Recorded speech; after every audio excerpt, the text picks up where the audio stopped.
Welcome to another edition of Strange New Pod. It is Boys Night, That's right. What do we do on Boys Night? We rent a holosuite and we recreate the Alamo. We go to Quark's after, get a pint or two, and then go to Garrick's to spend way too much latinum on a finely tailored suit. That is right. No, this is not a DS9 episode. I just really want to do all of those things in my life. It could be. We could just do a DS9 episode tonight. No, it's just business as usual here on Strange New Pod tonight. I'm your Fleet Admiral and host, Julian Brown, alongside the best bridge crew this side of Mirror, Mirror on the Wall. I'm sorry. I'm not sorry either. Vice Admiral Eric is here ready to cosplay as a Breen next Fan Expo. I know how much you like 3D printing helmets. Oh, it's going to happen. I know. And Captain Hawk is here just hoping his hollow emitters don't fail him this week. Ryan and I were wondering if you had legs this week. I'll never tell. They'll never tell. Speaking of hollow emitters, Subcommander Giraffe is off this week, and she did rent out a holosuite to go see Brendan Fraser and Admiral Vance, Oded Fur himself in The Mummy. It is the 25th anniversary of the Mummy, which is pretty dope. And then Commander MC is attending a Gorn wedding. Those are always fun and full of sacrifices. So they will both menu like that. I think humans. I think we're the menu. I think white meat. Or I know. I mean, I think I'm thinking of that movie. What's it called? Is it? It's not La Bamba, is it? It's the one about La Bamba, the one where they crash in the Alps. Alive? Oh, Alive. La Bamba has nothing to do with that. Way off. Yeah. Wow, that just got unhinged fast. So yeah, they're gone. They'll be here next week. But transporting in from the land down under is our friend from the Yum Yum podcast. It's Ryan at long last. We've been talking about doing this for a couple of years now. So welcome finally, sir. How are you? Welcome to the show. It's a pleasure to be here all the way from Australia. Forgive me if the internet is jittery. That's just how it is. The government decided it. It's not my fault, but I'm glad to be here to talk about some Star Trek Discovery. It's been a while. I've been wanting to come on, and I got to do the panel for the last days of Discovery talking about the antagonists, and what an episode to come on for as well in relation to that. I didn't know. I didn't watch this beforehand. I watched it like everybody else, and this episode, pretty good to talk about antagonists of Discovery, so I am just excited and happy to be here. It's really good to have you, and I just want to say it was a pleasure having you on Last Days of Disco, and I don't know if you know this. I don't know if you were in the chat. No, you were in the chat for your show. Like, that was one of, I think, our most watched episodes during the whole entire festival. Like, that chat was hopping. It was interactive, so congrats to you. It was also a pleasure getting to talk to you about the captains of Discovery during that panel. That was like one of my favorite things we've ever done. So it is so cool to finally have you here. For those unfamiliar with Yum Yum Pod, tell us a little bit about you guys. What do you do? What do you cover? I think we all know a little bit based on the name, but go for it. Well, my wife Rachel and I are big fans of science fiction television, and when Star Trek Discovery came out, we were ready for it. We were Brian Fuller fans. Like, one of the first things my wife and I, Rachel, connected on was our love of Wonder Falls, which was a Brian Fuller show. So we were so pumped for Discovery. And then he wasn't involved, really. And we watched Discovery, and it's been such a roller coaster ride that it made us want to podcast our feelings about it, because we'd always be talking about it and discussing it and just having these analytical conversations. And I thought, why not record these? Why not vent our frustrations and also share our appreciation of Discovery and of Star Trek? And then we ran out of Star Trek Discovery, and so we decided to go through Babylon 5, which was a series that we often referenced, and we've had Julian on to discuss an episode of that series with us, and we finished Babylon 5 now, all 110 episodes plus several movies plus a reboot movie and all of this and we did Space Above and Beyond, which is a one and done science fiction series that was short-lived, canceled, but we talked about that in depth, and we've had great success. We've even interviewed cast members and one of the co-creators of that series, Glenn Morgan, who many may know for his work on the Final Destination films or on the X-Files and so on and so forth. So we've just been having a great time, and now we are watching The Expanse. As first timers, we have never watched The Expanse. It was always that show that got away when it was on for us. Like, I was watching Killjoys, I was watching Discovery, I was watching like all of these other science fiction shows, but not The Expanse. And so we thought, let's podcast about watching The Expanse for the first time. And currently on our main feed, we are nearing the end of season 2, and things are popping off. My favorite character, Aaron Wright, he's being a nice guy. Aaron fucking Wright. All the time. Oh, Aaron Wright.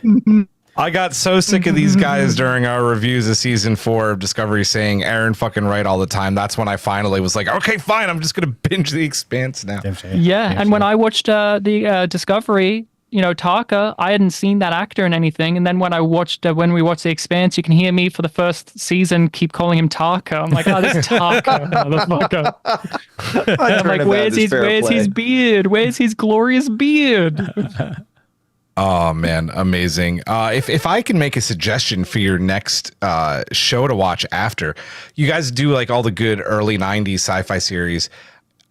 Despite the fact that Kevin Sorbo is a horrible piece of shit human being, I feel like you guys should maybe do Andromeda. That could be really fun. Just saying. Just saying. It could be a good one. Yeah.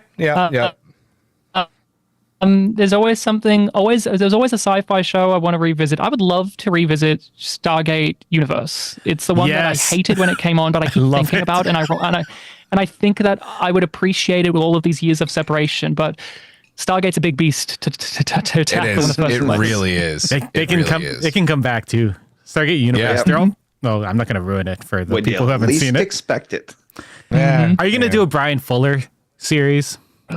Because maybe I would love that. If you ever talk about Hannibal, I would really love an invitation, because that is my favorite. That is my go-to Brian Fuller series. Really?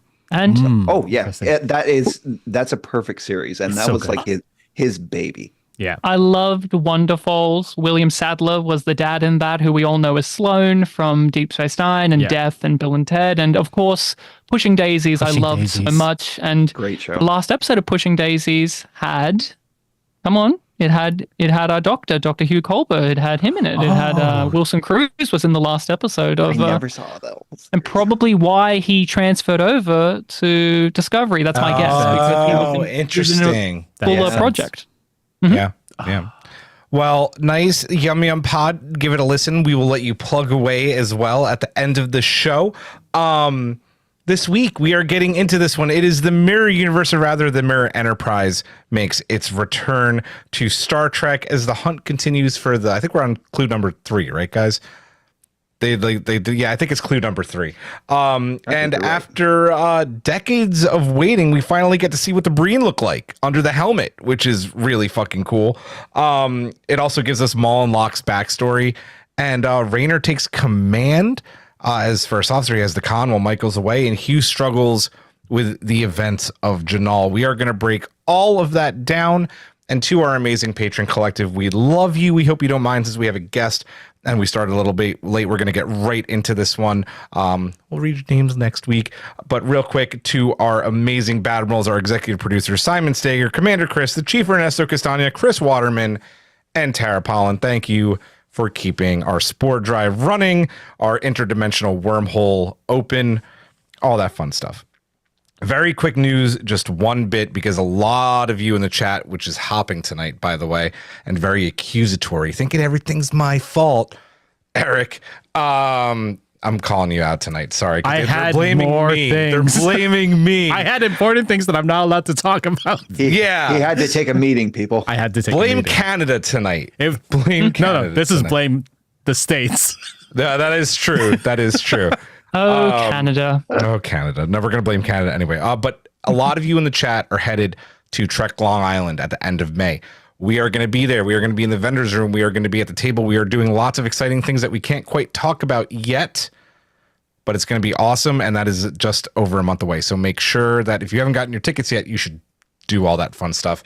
It is coming up. Let's, we're getting right to it tonight. Let's hit our personal transporters and get to the strange new loop. So I'm getting deep into your psyches for this one tonight, guys. I want to know what your style of command would be if you were an XO or first officer. How do you think that you would personally lead? And like I said, I do want to get into your heads, YouTube chat. Let us know. Let us know what you think you'd be like. Who wants to go first? Go ahead, Ryan. I would be a hard ass. I would be Rayner in a way, probably a Jellicoe type where I'm just like, do your job. Do your fucking job. Troy, put on a uniform. Number 1, put on a uniform, Troy. I'm sick of seeing this shit. 2, Riker, stop crying like a baby and drive the ship for me. I would probably be that. I would probably be not the most fun for the crew, but I just want them to get it done. Look, my embodiment of command is actually Lorca in season 1 when they tell him that they're going to look at the space whale and he just says, okay, I don't give a damn. Just go away. Just do your job and leave me alone. While I sit in the dark eating fortune cookies. I like it. I like that. I like it. I'm here for it. Who else? Who's got one? I don't know. No one wants to go. Oh, it's hard to, Why would I do this right? deep assessment of myself? I just to go on the complete opposite, not really the complete opposite. I would go the Saul Ty route and just be an alcoholic. Ooh, and just give everyone grizzled. shit the whole time. Yeah, I'll have to grow the beard. I'm Asian. I can't grow the beard stubble. like You could do some stubble though. Yeah, but it'll just be sad. That'll add to the drinking, you know. That's my beard. Like the Saul Ty beard is definitely. I'm season 3 Saul You are. Ty You right are. now. You are season 3 Saltire right now. Have you seen my eye? Yeah, Hawk, it's time to not just lose the legs, it's time to lose the eye. Okay? Yeah. That's got to go. Eye patch next week, buddy. All right. Yep. Done. Okay, so far we have Rayner Lorca hybrid. We have Raging Alcoholic as Eric drinks a sip of beer, or St. Pierre sparkling water, not sure which. Hawk, what would you how To be honest, I I am super digging Rayner's kind of transition. Yeah. Right. You know, like the grizzled background. It's like, you know, that kind of fish out of water. You know, the war is over and that, and how do I adjust? He's doing pretty good. You know, I know I know the crew loves a long explanation about what they're going to do, but I like how his shorthand comes into it. It's like less words, go. And the fact that he seems to be actively adopting, you know, a lot of Burnham's teachings and that, you know, don't shout them down, let them come, when the need arises, let them voice their opinions, because it really came in handy in the final act, didn't it? Yeah. So do we have any in the chat? No one wants to really assess themselves. I like it. I like the silence tonight. Yeah, so I guess that means I'm gonna have to not stall. Yeah, so I kind of see myself as a Rayner Riker hybrid. You know, like I'm a bit of a hard ass. I definitely tell it as it is. I'm brutally honest to a fault sometimes. But if you're on my good side, I'm your best friend. And I think that would be something good to have on a starship. But Chris said he did one. I didn't see it. I'm sorry. Yes, you did. I'm sorry. Yeah, I'm just hating on everybody tonight. It's wonderful. Take that, Chris. Take that. Yeah, no, I think that would work. I think you could be a mix of a hard ass, but also have the respect of your crew. And, you know, like you could nurture while saying like, you fucked up tonight, son. You know, like, you know, you hit the impulse drive like too hard. Make it better next day. You know who you described? Your Kelvin Pike. That's what you are. That's a good, okay. Yeah. Yeah. I like that. I could be a Kelvin Pike. I couldn't be Daddy Pike, but I could be a Kelvin Pike. Yeah. I mean, Bruce Greenwood is pretty Daddy Pike too. I mean, he's a sexy man. Yeah. Yep. I mean, true fact. What was that movie? Where it was like the woman strapped to the bed and he's the Gerald's husband Game. that dies? Gerald's Game. Oh, yeah. I've seen Gerald's Game. I've seen what he looks like with his shirt off at this age. He's a daddy. Dude, he's built. He's built. Yeah. And Oh, man. how great was he in Fall of House of Usher? Oh, my God. He was so amazing. good. I would just like to say the last time that we had a guys' night, the girls were complaining that we immediately like started talking about boobs somewhere in the show, and they were talking about it in the chat. I just want to say that we're talking about sexy men on the show too. Yeah. Equal opportunity sexiness. I feel like we talk about difference. guys more anyway. I think we do talk about guys more. Yeah, I know. But I mean, that's all right. We get to debate which is cuter. Is That's Pike true. cuter than Riker? Is Pike cuter than Pike? That's the debate. That's what we're doing tonight, guys. This was fun. Let me go into the chat real quick because I did miss Chris's, who wrote, I would be Rayner as he's developing, kind of like what Hawk said, bribing the crew with booze, but also a bit autistic. Yeah, because we've been wondering if Rayner might be a little bit on the spectrum, which I think is an interesting conversation to have. That is an interesting note. Yep. Let's see. I want to make sure I don't miss anybody. Michael Kwan, if I were EXO, remember the guy on the station under attack by the gravitational anomaly in the first episode of Disco Season 4, the yelling, confused, scared guy? That would be me in all of the disco action. I love it. P. Lewis writes, I'd be a mix of Saru and Burnham, make connections with the crew and make sure they're in order. Meanwhile, I break rules. Yeah, I mean, I'd be at Reds like every single night. Just saying. Let's see what else. Jessica K, I think it's Jesco. I think I'd be fairly hands off and let the crew do what they are experts in and lead everyone in collaboration. Love collaboration. Yeah. Dig it. Anything else? Are we good with the strange new loop? Happy? Good? One more bit of business to say. So, last week how we went on a little bit of a rant. I'm going to go on a very quick 1-minute rant. For those that are new to the show, and I'm saying this with love, not any kind of meanness. With those new to the show, yes, we are an entertainment review, post-show, whatever you'd like to call us. That is what we're doing. But we have also, since day one, marketed ourselves as friends sitting on the couch talking to Star Trek together. So that is always our hope for every single episode. We hope the chat agrees. I know a lot of you do. So sit back, relax on the couch, grab a beer, grab a Romulan ale, do what you want. We're going to get into this review. It is our review of episode 505 of Star Trek Discovery, Mirrors. And our order tonight we'll go, of course, with our guest Ryan first, Hawk, Eric, and then followed by myself. Back to kind of our normal format this week. Mirror, mirror on the wall. Glad I caught my typo. Which is the fairest enterprise of them all? So fancy sciencing at the beginning of the episode. Yes. The crew figure out there's this aperture that is contracting, and more than likely the next clue is through it. And they do it cool. Like they invert like the screen with like special light and stuff so they can see. It's like a cool lensing effect, right? Yeah. Mm-hmm. Yeah. Reminded me of Vija with the whole aperture. Yeah. That's actually a really cool way to put it. Love that. Which they called an aperture in that, not a sphincter, because it looked like a sphincter. It did look like a sphincter. It did. In Vija's case. Yep. So Michael takes Book in a shuttle with Rayner complaining about it a little bit, and the two make it through, discovering that the ISS Enterprise from the 23rd century crossed over into this interdimensional space, trying to escape to the Prime universe. What did you guys think about this reveal and the kind of opening 15-20 minutes, Ryan?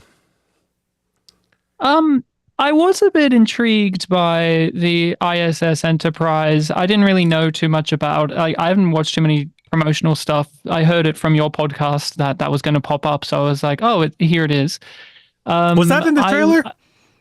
So yes, I was going to talk about it when I go, but it was in the trailer. Yes. Why would they spoil that? That's silly. Well, they didn't put that's what I'm going to talk about in a bit. They didn't spoil that it was the Enterprise, but they did put the pictures of like sick bay and the Enterprise set in there with the mirror stuff. So I had a completely different theory, but I'll talk about that when I go. But I liked it well enough. I rather more enjoyed the interpersonal stuff on Discovery rather than the intrigue of the ISS Enterprise. I liked Rayner figuring out how to take Michael aside and give her the dressing down that she maybe needs, and them both having level-headed conversations about how this is a tactical decision and how, yes, I've already addressed with Book how this is personal for him as well, and I'm getting involved in this, but I mean, it's always that thing of you have to accept in these shows that the captain is going to go on the most dangerous mission ever because they're the lead of the show. And no matter how they try and justify it, it's always a justification rather than actually natural. But I thought in this case, they've worked up the dynamic, especially after the last episode with Rayner and Michael. They're no longer just ripping each other's heads off and coming across as just adversarial. So I'm rather much more was intrigued and involved with the discovery side of the adventure at the beginning rather than what all of the hijinks in this little pocket dimension was. Nice. Hawk. The revelation of the ISS was kind of, amazing. I'm glad they touched on like season 1 like this, as the final season and that, we always kind of like our little bookends and that. But no, I actually enjoyed everything that we happened. It's funny how closely linked to a lot of the themes are and the way it plays out between characters and that with Maul and Lock, Book and Burnham. So it's nice that they like they kind of address like the similarities and their motivations and that, and absolutely I really like the action in this one. Great little shootout in med bay and that. I got a little confused though because I was like, wait a minute, they didn't have hollow emitters on these ships and that. Yeah, it was, and then I realized it was a portable one that Maul and Lock brought because that's characteristic of them. They love using like a little bit of technological trickery in that. And they do. Yeah. Neat. Eric. I thought, again, this show is visually beautiful. The shot of the aperture contracting and expanding like an anus was like just amazing. It looked so good. And you know what? Like it did look like an anus, right? Not to like be a child or gross out, but like the way it was contracting and like the shapes of the cloud and stuff, it like legitimately did. Yep. It looked like a butt. It was a beautiful butt, which it was fine. A beautiful the butt. shot, like even just the composition of it with the disco there and then on the other side, the actual aperture, I'm going to say aperture from now on, was beautiful. Like it had like the movie quality graphics in this episode were amazing. Mm-hmm. Like Ryan, I loved the scene of Rayner and Michael in the ready room talking about, about whether this was an appropriate mission for her to go on, and then her talking about how the relationship between Book and Maul is vital to what they're trying to do. I thought it was great, and them starting to see eye to eye, and Rayner always being like, well, it's my job to do this, so I'm going to do it every time I have to. And that's the mark of a good XO. Where is it? Seeing the ISS Enterprise, the journey towards the ISS Enterprise was also amazing. Seeing Lock and Maul's ship destroyed was unexpected.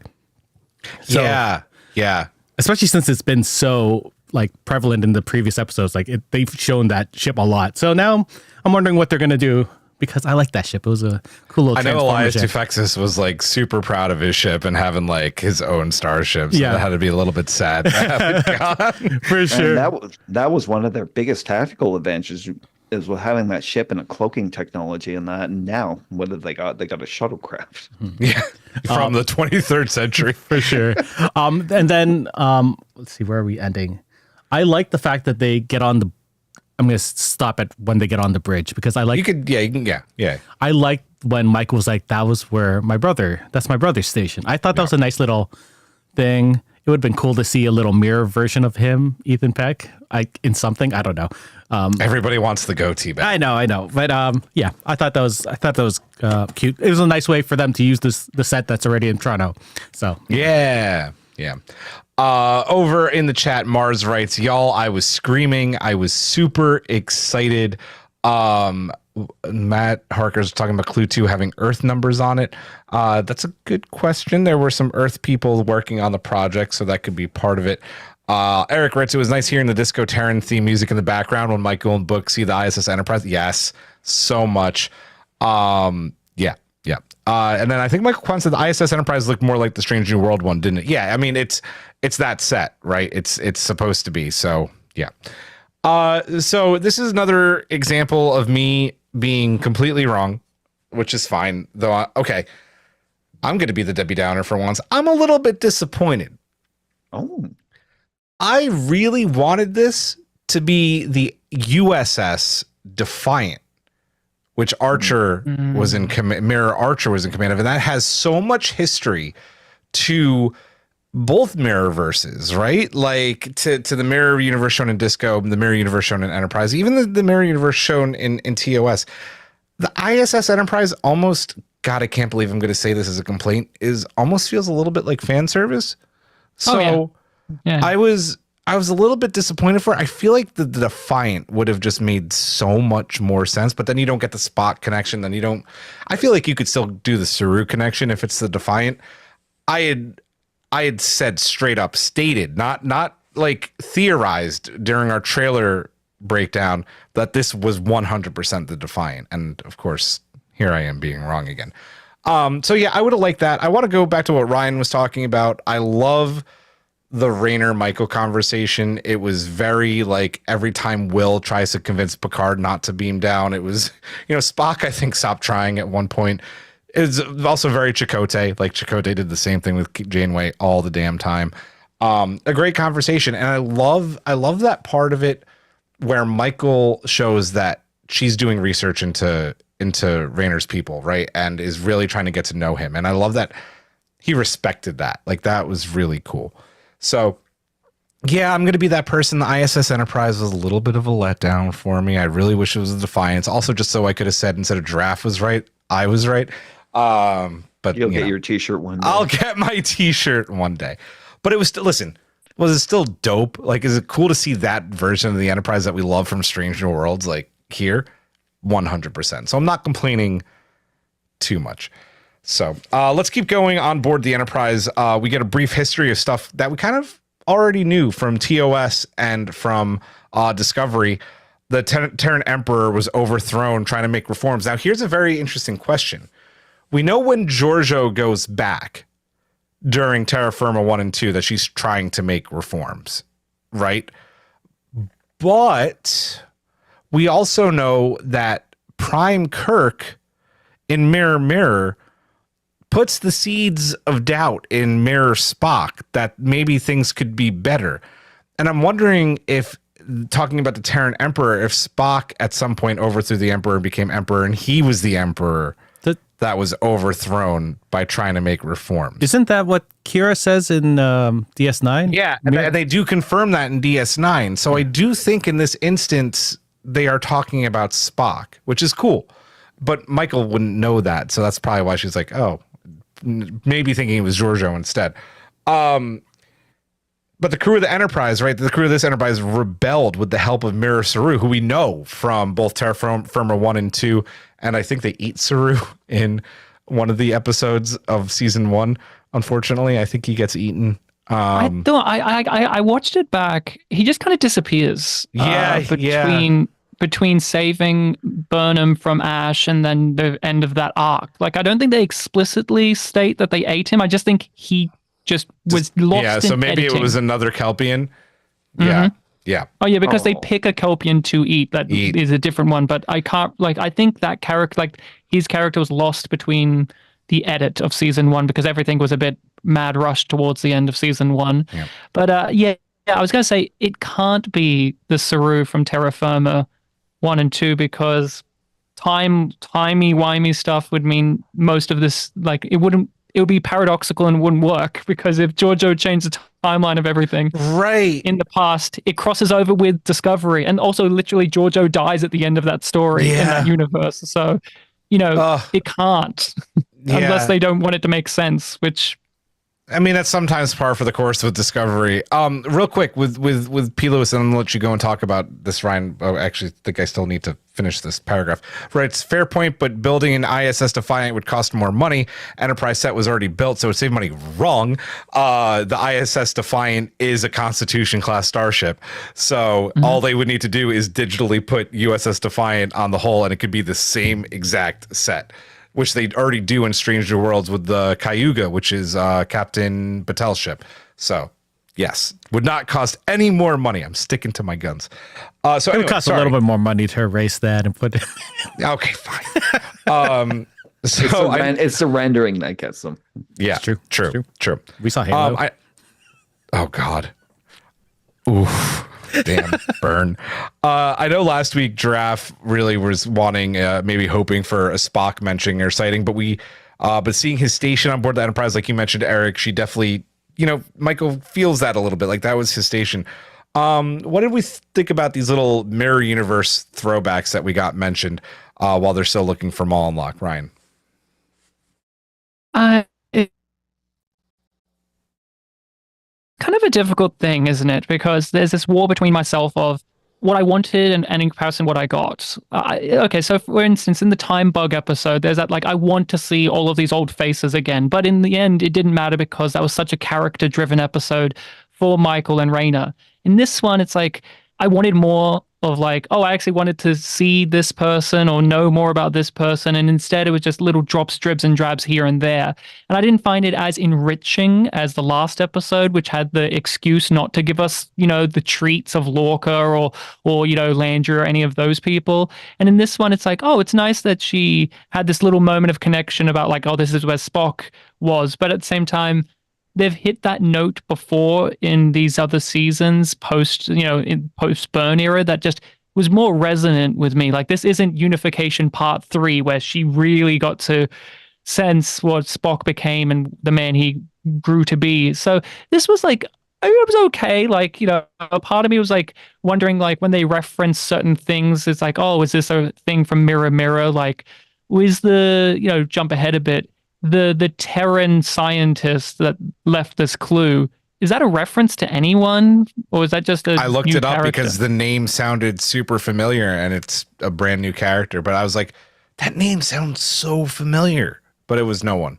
So because I was assuming that was the woman from Mirror Mirror, whose name I couldn't remember, like the main woman that Kirk is bouncing off of in Mirror Mirror. Yeah. Yep. Who was like basically a yeoman slave type, but I didn't think it was her either. But like as a thing, I looked at this more as just like, in a way, it was more just a fan service to give the set dressing something a little bit more than just if it was just a random ship inside of a pocket dimension. You get a little bit of a kick of seeing the Strange New World set reused in this fun way and having those moments of character, or mainly Michael, reflecting upon what was her past. So overall, like it didn't hit as hard for me as I was maybe wanting it to. Like a part of me was like, oh, I want to see this mirror universe thing and this thing. And when I saw the pitch of it, I was like, oh, there's going to be a crew on board from the mirror universe that we'll interact with. But instead, it's just an abandoned ship, So it was okay. Nice. Yeah. Agreed with a lot of that, by the way. Hawk. Kind of the same feelings as Ryan in that. Maybe it didn't hit me as much in that, the nod to Spock. Yes, we've come across that before, and that, sure, it's a little emotional for her, but not as significant as I think they were hoping for in that. Part of me was also expecting some sort of crew to be on there, like so some Terrans that just got stuck there, but then like the time and that time still Not to passes. interrupt you, but like I was super hoping for a hologram of Daddy Mirror Pike of some kind. You really wanted to see it, didn't you? I did, with like a mustache and everything. And like they dyed his hair for a deleted scene in Stranger World season 1 too. Heck, I would have gone for an evil Paul Wesley as evil Kirk. That would have been fun. It would see him chew up the scenery. Yeah, agreed. Sorry, Hawk. But continue. I did enjoy the mystery of it, and that when they did get there, and all they find is like blankets, children's clothing, some toys, and that. And they couldn't understand it, and I certainly couldn't. It's like, who's here? Who is here? Who was here? And like, they brought children with them. Wow. So yeah. Other than that, nothing too big or exciting to say about this part. Fair. Eric? Yep. Also agree with everyone before me. Like there was more I wanted to see, or at least I wanted to learn more. Like I wanted to they could have, it feels like they could have done so much more in the touching upon the mirror stuff. Like I know I know so many people hate that they go to the Mirrorverse so often, but this was just like a little too much of a tease for me. Just a little bit too much. But I would have loved to see, maybe I know they were helping refugees, right? They were trying to get them away from the mirror universe, but it would have been cool to see like maybe even something about Lorca there too. Like there's so much like that we don't know about Lorca that I still want to, and I know we're never gonna get it ever. And that this is where Prime Lorca went. Yeah, something like that. Like he was the one helping them. Oh, right? Oh, that could have been amazing. He used his Starfleet values to help turn the tide in a way that the mirror version wanted to for his universe for nefarious purposes. I would have rather had all of that than we're hungry. what we got. But yeah, it was nice. I thought the mystery part was cool. Like Hawk said, I loved when they went into that one room and they're like, "Hey, there's like little stuffies here and other random little shit here." But other than that, I was like, "Oh, whatever." Yeah. I know. I'm sorry. One thing I did that the tease was real in that, because like even when they're going through the logs, they find out everything was deleted in that before the ship was abandoned. So it's like, yeah, which is like, Yep. They could have done so much more. We could have heard Mira Uhura just relaying a message or something, right? Like, like a distress call. Oh my god! I remember going in our screener chat that like I was so excited about this episode and all this, and I still like the episode a lot, but like they could have done so much more. I understand why they didn't. We're gonna get to that. Eric the Red had the chat's moving tonight. Had a great comment in here. I find it odd that Michael didn't learn what Mirror Spock did. And that's one thing that I kept thinking about in this episode too. I know they deleted the logs, but like, why didn't you throw that in the story of this ship? Because that's got to be a really important part of the story of this ship, you know? Yeah. It's, for dramatic sake, we have the pleasure as an audience because she says he was just probably as bloodthirsty as the rest of them. And we have the satisfaction of going, no, he wasn't. He was actually still logical and he did a thing. One of the things I always find fascinating as the Mirrorverse kept going along as a story element of how they kept doubling down on their xenophobia. How the hell is Spock serving in the Empire when he is objectively the worst thing that there could possibly be, a half-breed alien? Like, how's he there? To be fair, I mean, in A Mirror Darkly, like Saval and T'Pol were serving as well. So I think they still, for whatever reason, liked having the Vulcans around to kind of be like, heh, we won, we beat you. Like, now you have to be our kind of like, you're officers, but you're also kind of slaves kind of deal. There was that whole thing about servility among other races and that towards the Terrans, right? That they enjoyed that aspect of it, you know, conquering and then, you know, having them, you know, like Saru be a, you know, a butler or that. Yeah. Yeah, sure. Yeah, no, you know what? Like I did like the throwbacks, but again, like us talking about it now, I do wish that they had just done a little bit more. Like, listen, the episode name is Mirrors, and we have the Mirror Enterprise, but for the first time doing a Mirror episode on this show, which I think they've done so incredibly well, it just didn't feel like it. And I know that they're not in the Mirror universe, so it's not really supposed to feel like it. But if you're going to name the episode Mirrors, like, I still feel like you could have gone. You could have had some mirror things in there. Could have had some mirror things, like, you know, like we're skipping ahead a little bit, but like going to the Michael Lock fight. Like, that could have been cool if they just found some random mirror universe daggers laying around and started. Thank you. Yes, I was thinking they should or throw him into one of the agonizer boots or whatever. Like, you know, that's the problem with this episode is, as an episode in itself, it's pretty solid. It's not my favorite of the season, but this fan stuff of the mirror stuff, the little callbacks to Spock and Saru in that universe, it's not really aiding it. And so for little nerdy people like us, we can get hung up on, well, I wish they did this, I wish they did that, I wish they could have utilized this thing, this thing. When that waters down what is the basic story element, like, this could have been set on any starship. Really any, and it wouldn't have made much of a difference, because in the end it's just a location for them to throw punches at each other and have some moments of like connection. it being a mirror universe ISS Enterprise, it's like, great, you reuse the Strange New Worlds set and you had one or two callbacks. And some could argue that's restraint on the show's part for fan service. But again, I kind of look at it like the last episode, I think, had a better justification for not giving us all of the fan service we would have wanted, because it was so much stronger of a character piece for Michael. Like that one, you never said, oh, it didn't utilize being a time travel story. While this one doesn't really utilize being a mirror universe connected story. And Tara does have a good point in the chat, writing mirrors doesn't just refer to the alternate universe, it refers to all the similarities among the character stories, which fair, absolutely true. Like I think that's a great point. But you also still have to look at the fact that you are on board the ISS Enterprise. It's not like Ryan's saying, it's not like it's any ship. Like if this is the Enterprise, or even if it's the Defiant, which is rich in mirror universe lore, then you got to go for it. I feel so. They played the music. They played. The music. They even played like they know on a level that they had to go for it. So there's little flourishes of them trying when maybe the script didn't go that extra mile. Like part of me was like, at least show me one of the uniforms hanging up. Like even just having the ISS Enterprise is a whole big thing in itself. Like that's the flagship. Like there has to be a story of why that left being the flagship. There should have been way more damage on it. Like there's got to be battles on it before it became a refugee ship. Like there's no way they just let it go.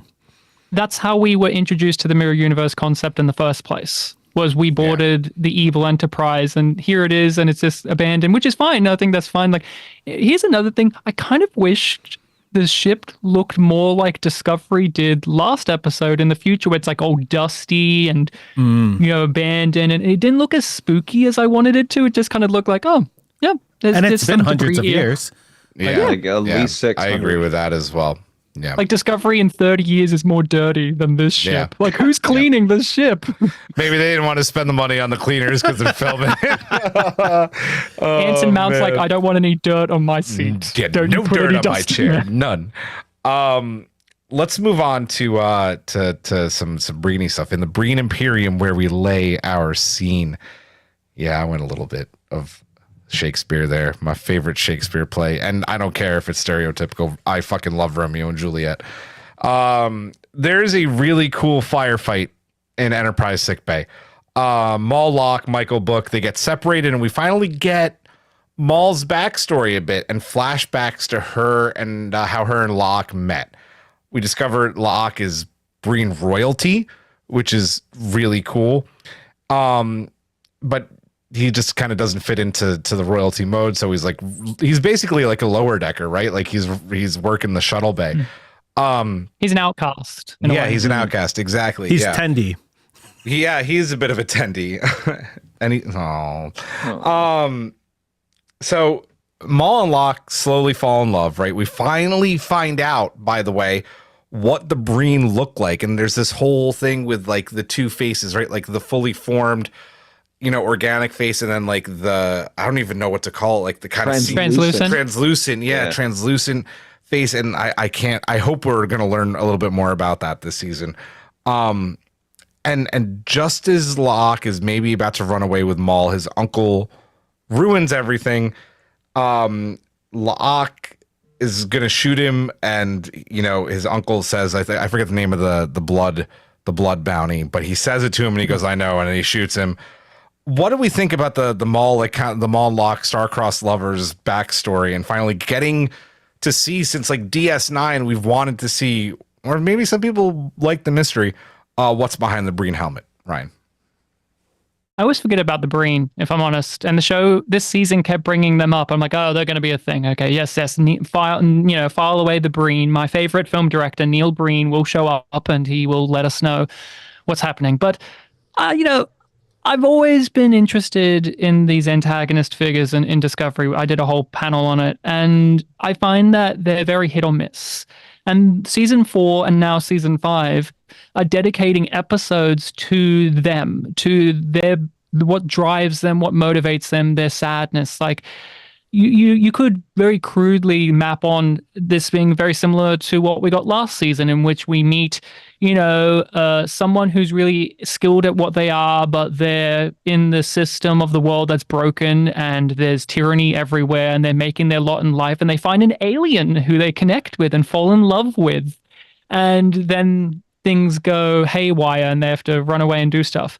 With this though, I was more drawn to the backstory elements through Book and the conversations Book was having about Booker, of Cleveland Booker, and how the difference of opinion on the other Cleveland Booker, where our Book looks up to him as a hero, as someone that he's emulated, somebody that he admires, somebody that he defends, while Maul, she was abandoned. And there's this conversation throughout the episode about choice. We all have a choice. And the thing that is underlying but never explicitly said is the other Book had a choice. He chose not to come back. And we can boo-hoo about how that was a mistake or whatever, or how I meant to come back, but it doesn't change what Maul has become. She was an orphan. She was left alone to serve in a world of slavery, of oppression, of tyranny, of capitalism. And now here she is connecting with somebody else who's found themselves as an outcast in their society too. Breen culture, I thought, was really fascinating, like the kind of royalty aspect of it all, that kind of pomposity that they have, whilst also the helmet being ceremonial, it's cultural. The cultural and like the cultural meaning to things, which I also think ties into Hugh's conversation later in the episode too, about how there's spirituality and how there's things that we do because we don't understand certain things. And I really liked those aspects. Now, as antagonists, I find them still a little bit lacking at this moment in time, just because they're just running around. But I like that this gave Locke more motivation. Like, we've seen him be the more trepidatious one out of the two of them, and now we know like he is forced to be doing this stuff because he has like a blood oath thing on him. But you can tell he would rather not be. Like, he's the one willing to go to jail as long as he's with her, because that's all that matters. So he is definitely improved as a character. I still find her a little bit frustrating, but I think she's fleshed out more in the scenes of Book rather than the flashbacks of her own stuff. But still, I'm very happy that near the tail end of Discovery, they are spending time on the antagonist rather than having them be an afterthought. Like, Osira has mattered more since she's died than when she was ever in the Holy show. shit, you're absolutely right. Yes. Oh my God. So overall, like, I appreciate the attempt here. Like, I appreciate the nuances that they're putting down and the connections, and yes, even the title mirrors the mirroring effect going on. And like, how do you feel about the other Cleveland Booker? Like, do you feel like Mole does, where you're like, oh, he was a kind of shitty guy and look what's happened? Or do you feel like how Book does? And even then, we saw Book's attitude about this bite him in the ass last season, hence his where is at now. Yeah. So it was interesting. Nice. Yeah. Agree. Hawk, on the Breen and everything. You know, if we want, since Ryan brought it up, we can combine these two talking points. We can talk about Maul and Books too, and talking about Cleveland and, kind of how, he was a great mentor to him, but a shit dad to her. So if you want to talk about both, go ahead. Yeah, but they do share kind of similar experiences with their real fathers, don't they? In that, because Book's a father, and that pursued a life, and that Book was Didn't agree with, vehemently disagreed with, and that. But the father did it for reasons he thought were right in the eyes of, in his eyes, in wanting to protect his family. This apparently is repeated in Cleveland Booker abandoning Maul and her mother. For the reason that he was going to bring a whole heap of trouble their way, but not really thinking it through, because, when they were abandoned, they were still like deathly poor, weren't they? And the mother had to go work in an iridium mine and die by the time like Maul was 14, leaving her basically a teenager out having to make their way through the universe and that. So I get her like at this point now, and that, like, the mistrust, the roughness, not wanting to listen to any authority figure in that, and being extra wary of like, people who come to her offering help in that, because she's had to help herself this whole time. As far as the Breen, I was I'm not quite. I'm a little conflicted in that about the actual reveal. And that, it's like it was cool. Like, when Burnham picked up that like lock that was Breen at that moment. Because that was our first sort of. It's like, whoa. Well, because I think it was Michael Kwan figured out what it was called. Erica. And Erica, and then she's so freaking smart. When she got back into the century, she sat down and like for a week and just read the history of like the past 1800 years and did it like vehemently, right? Like, yeah. I know that's another overriding thing has been like pay attention to other people's cultures, practice, everything. Absorb as much knowledge as you can because at some point it's going to pay off, like it does for her at 2 points in the story, as we know. And it goes with Rayner too about how throughout the season he has actively been trying to understand their culture, but they all perceive him as an asshole. And now he's shown himself to be more trustworthy. They are all actively trying to understand his culture. Like there's a lot of understanding one's cultures with one another in groups that maybe don't usually do that. I don't need to know how the cake gets boiled.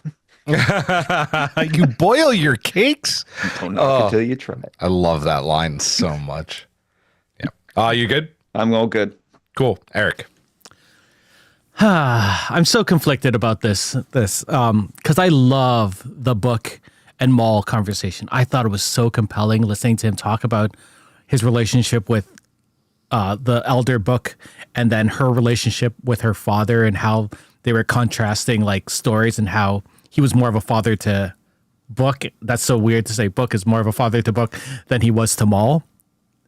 Yeah, that makes sense in my head. There's so many Books. Yeah, logic, bitch.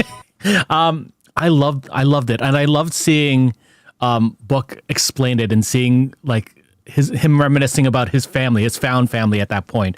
And seeing the hurt on Maul's face as he's talking about how much he, how much the elder Book meant to Book. Hey, your dad was great to me. Yeah, exactly. Yeah. Like, I love that.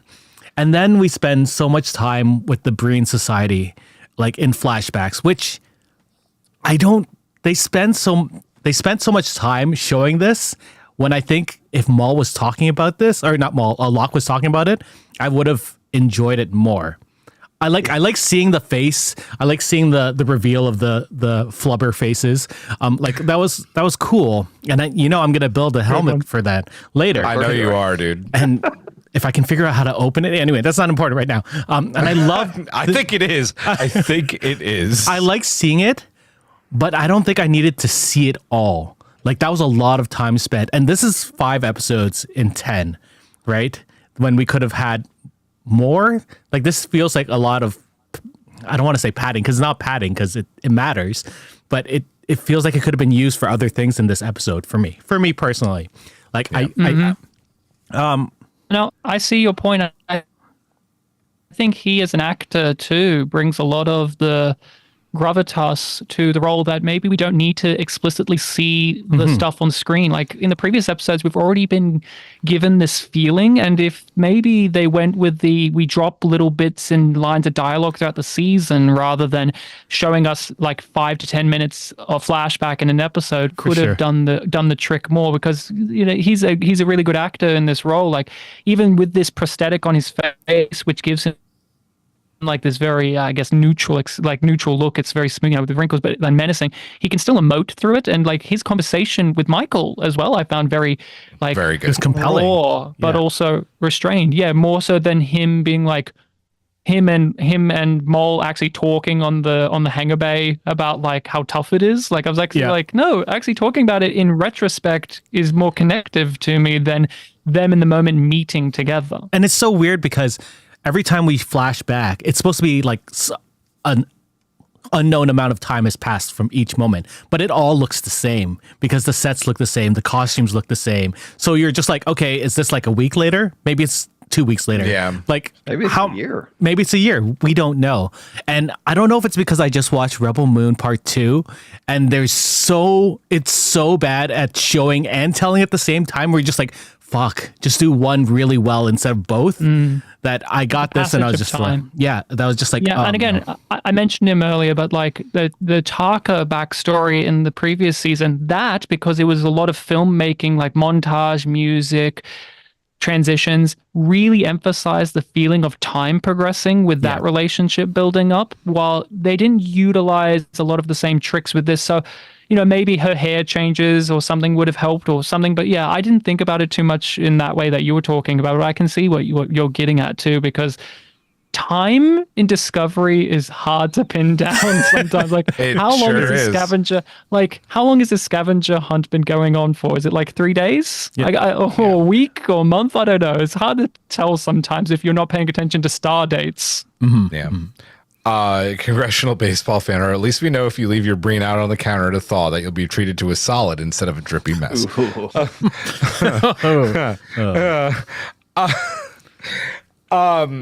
Okay, so I loved everything about all of this. Everything. My biggest complaint is what we just talked about, and that it was all on the same hangar base set. Would have loved to see some more rooms on the big giant Breen Imperium ship, which looks like their helmets. Which is amazing. It's the Breen are fucking cool, and the Breen were cool in DS9 and Mysterious, and then like Lower Decks for like one episode also managed to make the Breen cool and menacing as fuck. And I love that, like, holy shit, we're not going Klingons, we're not going Romulans. The Klingons are all wiped out in Disco 32nd Century anyway, apparently. Haven't seen a single one. I love that they're just like, fuck it, we're going to do the Breen, and we're going to show their faces, and we're going to update how the costume looks and make it look even more dope. I loved it. I love the reveal, and I love that they're chasing other I'm gonna use Game of Thrones terms here. Like they're chasing other Breen houses, right? Like they're going for like the top house in the Breen Imperium. It feels very Game of Thrones, and I wish that we were gonna get more, because I don't think that we are, unfortunately, unless the Breens are the big bad of Starfleet Academy, which would also be really fucking dope. That would be awesome. I'm gonna use the word dope a lot with this because I love this whole arc of the episode. I love the Romeo and Juliet of it all. Like, like she's actually kind of the Romeo in this. Like she's kind of, even though they're both from two great houses, like, Romeo always kind of feels like the lesser, and Juliet's very much like the girl up in like the high castle. Like I feel like Maul is the Romeo here, and he's very much the Juliet, and it's just a great story, and I love stories like this. And this episode, like I've already was invested in Maul and Lock, but this really got me invested in them. And I know a lot of people in our mailbag and in the chat were not a fan of the love story. I'm a fucking romantic, so I'm all about it. And I buy it. Like I know we've been saying how good the chemistry is between Michael and Rayner, right? And like how good their acting's been, but like these two together, and especially Elias Toufexis, who has really stolen the show as Locke, like it's so believable. So when he shoots his uncle by the end of these flashbacks, like I'm like, of course he does. Like he's all in. Like I really like that. And the other thing I like that we didn't talk about, not so much the Maul and Book stuff, which I think also was really interesting, but was also Michael and Book. Because both of them very much say, and Book says something in this episode that I don't like, but I don't think he means to say to Maul, which is, I loved her, not I love her. I loved her, right? I think if he said I love her, that he could use her as like bait or like right. So maybe that was a choice on his part, but like we're finding out from last week's episode, this week's episode, these two are very much still in love, and that both of them very much like Maul and Lock and Tara, beautiful. Like we're going to be talking about this all night now, talking about how this episode's name is Mirrors, much like Maul and Lock. Michael and Book would, I think, one, kill for each other and die for each other. And I love all the subtle nods to that in this episode. Will they ascend for each other? Stop it. You know, and Giraffe's going to kill me for saying this and not being here to be able to defend it, but she's like, go back and watch this episode. All the stuff about ascending is in this episode. It's like, I didn't see any of it. But no, the Michael and Book stuff and the Maul and Lock stuff is connected in that way. Like their relationship, Michael and Book, is no longer in that honeymoon phase.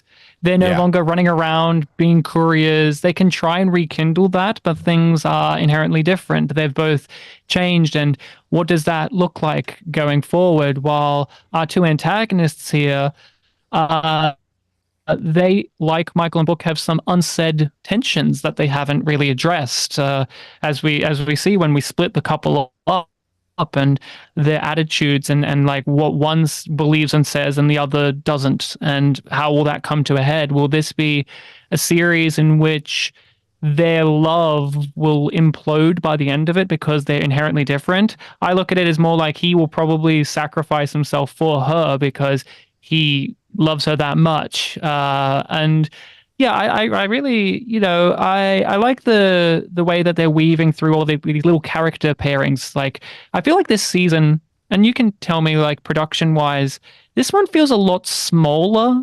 Like everything feels like this feels like the COVID season more than season 4 did. Like a lot of this feels That's a great point. Like very, I don't want to say empty, but not as lively as previous seasons. A lot of duologues are happening in these episodes. A lot of people are on their own in little sets here and there. Like we even have the time travel episode where it's like these two in a ready room. And so on, and mainly empty ships. And I think it works in its favor in this episode, where when we cut back to the Discovery, we have Rayner and he's surrounded by all of these people. But when we cut back to Michael, she's on her own with this person and Book's on his own with this person. And I think it works really well in tandem with everything. Yeah, agreed. Anything else on Maul and Lock before we move on? Good. One thing about the Breen, the translucent face thing, they have a whole little supremacy angle to it or whatever, like the whole you must never use your solid thing because it is beneath us. We've evolved beyond it. We're like Breen and proud, that type of thing. Remain pure Breen. Yeah. And also there was a mention that... And they even comment about we don't... Go on. Oh, sorry. No, we interrupted because you froze for a second. You keep going. Hulk will go after. Go ahead. Oh no, I froze for a second. No, you're okay. I'm so sorry about that. No, you're good. I was gonna say, it's the internet. But they mentioned too that they don't even know why they have the two different faces. They don't know what that's about. And I just stroked my chin and went, oh, wait until you meet your intelligent designers of the progenitors. Maybe they did it for a very particular reason. Fun fact, Giraffe is cheering when she sees this. There's a reason, because there were aliens that made it that way.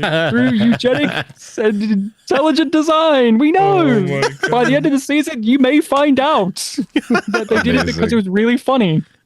Locke's uncle, the Primarch, does make a comment of that about the effort and concentration that Locke is using to just keep his face solid. So I'm not quite sure how that plays into it.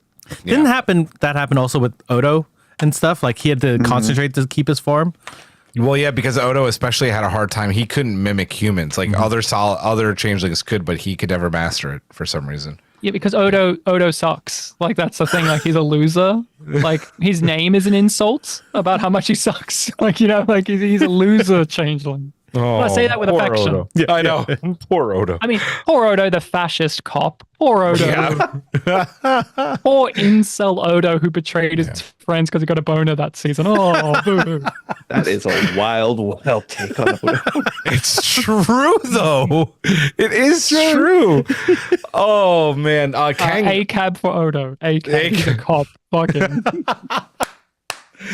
Oh, you get one of these, sir. Are you f***ing kidding me? Brilliant. Kang brings up a really great point in the chat, too. I can see why the Breen and Dominion got along. Yeah. Yeah, more so. I mean, listen, more so than the Cardassians, obviously. They could probably hang out in swimming pools and not have to deal with anything. Okay. I want to know what the hell is going on. Swimming pools, obviously. Don't Rayner on his parade. That's right. Don't rate us parade. Rayner gets even more growth this week, which is awesome. He's left in command, which is like, under it all, he's probably a little bit freaking out. Learning another lesson on how to work with his new crew, the Discovery crew, and I think personally, like, he accomplishes this very well in this episode. Obviously, a bit of a rocky start with Stamets and Adira. He's back on his no words bullshit. But when on the bridge and kind of in his element, even though he does the very respectable thing of never sitting in the chair, he really hits his stride, right? He gets his crew firing on all cylinders, and offering anybody a cask of alcohol will do that. And on top of that, the research Michael did into his culture, which helped get the Enterprise out of the wormhole, like Michael said, like Rayner really gets a win in this episode. What do you guys think about this, Ryan? I like the ongoing continuity of it. I like that his 20 words or less stuff was helpful in a previous episode. I like that he's been a slow growth, but one of the things that I really am enamored by is it's a two-way street. It's not just he needs to learn to respect their ways. They also need to understand what his methods are as well, which I think is very much true in this episode. We're not getting Tilly rolling her eyes at him and all of that as much. They're becoming more comfortable with him and what he is about, whilst he is actively trying to change as well. It's not just Discovery is already perfect and he should rise to their level. It's about meeting up in the middle, and that's a whole part of the reason we love Star Trek and love these type of growths and changes within the dynamics of characters. We love seeing the kind of, I guess, not just acceptance of leadership styles, but in this case, multiculturalism on the ship as well, because they are reacting to his culture and he is feeling confident enough to share it, to use jokes, use colloquial terms with them, and whilst they are also giving that to him as well with their stuff. So I really loved all of this. Again, it's because each episode feeds into it. It's not just this week he's gone on this little moral lesson. It's all building up on itself throughout it. So I actually find this to be the ongoing continuity that I like the most, rather than the scavenger hunt. Like, oh, we got a new puzzle piece. I'm like, no, the new puzzle piece I like is making Rayner a really cool character within this crew. Agreed. He really, like, Colin Keith Ritchie, just feels like he was meant to be a part of this cast. Again, another reason I'm sad this show is ending. He fits in so fucking well. It's sad because I could have watched another 5 seasons of like his dynamic with Michael in this bridge crew. So great point. Hawk.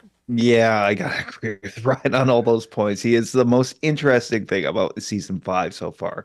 As far as like a character who's seems to have a fixed personality, but not, because he seems to be in a constant state of flux and that. Did I say Callum Keith Ritchie? I meant Callum Keith Renee. Sorry, in the moment. We knew what you meant. I know. I got corrected in the chat. Anyways, Leoben is a great character. No, I loved all the interactions in this. And with Stamets and was it Adira at the beginning of that, and he does the same thing with the short things, but you can see like you can even see like the wear and tear on him and that with the gripping of the head. I did enjoy Stamets's response. He's like, you're not in this alone, and that what I found with him is that he's the best. He's great. He's a great crisis leader. That the Aperture, when they realized that they had maybe a minute to get this thing wide enough for the ship to go through, and that's what he goes into it like full. You see his strengths in command. He did the same thing with Tilly and Adira back in episode 2, I believe. And this was no different, except he's taken some advice from Burnham and that, because he sees Burnham is being very much reciprocal in this exchange too, with getting the coded message through that he realized, she knows me. I got to know her. I got to adopt her style if I'm going to get her out of there. And then like citrus mash for the first one who gets the answer. Love that. Yeah. Yep. Eric? I love Callum Keith Rennie. Like, he's so good in everything that I've seen him in from Due South onward. And I love that he's getting his evolution with the crew is so good. His relationship with Stamets and Adira is so much. He went past 20 seconds to one or two sentences, and now he's adding more to that. I love it. I love how he's opening up to the crew and the crew's opening up to him, and how like the whole citrus mash sequence on the bridge was a wonderful like coming together of all these people who sort of were all at ends for the past number of episodes. So seeing them actually like meld together makes me sad that he's not going to be on the ship next season, which doesn't exist. Like I would love to see him moving forward. Like I love his character. I love his dynamics with everyone on this ship. The fact that him and Michael have connected in a way that she can relate to his culture and he would understand where she's coming from was such a smart move for this episode. And it's such a good way to show that she cares about him enough that she would learn all about him and his culture. And I know that he probably did the same thing because he's that type of detail type person. And it's just a great dynamic all around. It makes me sad there's only going to be 5 more episodes left with him. If he survives and doesn't, I know. And I'm thinking about that aspect too. It's like if they do the Paramount Plus model and make some disco movies and they kill him, I'm going to be like, fuck you, don't do it. No, we don't jinx it. I don't know. Like there's just something so good about the way he fits into this show. And what I really like too is that it's only been 1 or 2 episodes and he cares deeply for Michael. It's not Michael and Book are over on that ship. It's concern over his captain. He keeps going, our captain is over on that ship. Our captain is in trouble. Like this, like we talk about like the like what is Starfleet, like the epitome of Starfleet. Like Rayner is the epitome of Starfleet, right? And he's so good at like, listen, like he adapts for someone who is, listen, like not mincing words here. He's no spring chicken, he was forced into an early retirement. The dude's on the older side. He's been demoted to commander after being a captain during one of the worst times in Federation history. And I know we're talking about how time works in Discovery, but for whatever little amount of time this is, he's adapted really well, taking it on the chin. And man, like this episode just solidifies it for me. And I also like that they're maybe setting up a little bit of a friendship between him and Reese, because it's Reese again who comes up with the idea, and he just immediately is like, yeah, photon torpedoes, antimatter, let's go. Yeah, give Reese something. Yeah, right, give Reese something, exactly. Hey, he had the flood story last season. Remember that? Where Reese is like, my town flooded. That's right. why I'm here. And you're like, sure, Reese. I get what the thing about Rayner too is, although he comes across as a hard ass and that he doesn't want to be there and he doesn't respect them, he took the initiative first. Like that's the thing. Like he's on this ship and he's like, fine, I'm gonna get to know them. Like you know, that type of thing. Michael told him to do that, but he came in with the I'm gonna try and learn human customs and human colloquial terms, and then Michael was like, oh, I actually should do that for him, huh? So it works in that way too. It's a two-way street. I'm sorry, Hawk. Go ahead. No, I'm good. It was me. Oh, sorry, Eric. The thing with it seems like the writers are taking real good care when they're writing Rayner. Like he doesn't feel like the Aaron Wright of this series, right? He doesn't feel like someone who's just sort of there. Yeah. He feels like someone that's important. He feels like when Bobby was introduced to the Expanse, like this is someone that we care about, and moving forward, we're going to care about this person for a long time. Like it feels like he was meant to be on this crew for a long time, and that because this wasn't supposed to be the final season, like it felt like they're just this is the part where they start introducing someone who's going to be part of this crew from now on, and that's what hurts more. Yeah, agreed. And it's a diversity too of since season 3, we've had the establishment or the outsider who judges Michael, like with Admiral Vance or with President Rillick, the person who is against Michael. They have a very, you could argue, logical point of view on things, and they don't understand Michael and Discovery's ways. But by the end of it, oh, my daughter used to use math with letters or whatever it was, speech, where it's like, oh, Michael, you inspired me by just being so damn awesome. Even though you didn't have enough interactions to see that progression. But with Rayner, we see the progression both ways. It's not feeling as if sometimes with Discovery, these outside forces just have to give up what they were all about and accept what Michael and Discovery is. We're seeing the growth on both sides, which I appreciate. And it's just also a different way of having an idea we've seen a couple of times before in Discovery. Agreed. Okay, I'm gonna be the bad guy here for a second. I've seen so many OWO and Detmer comments so far, and we are going to talk about this after the mailbag. Believe it or not, we're going to do a segment after the mailbag. I'm going to say that it was cool seeing other members of the crew and getting to see other members of the crew have this like think tank on the bridge. Like, I'm here for that.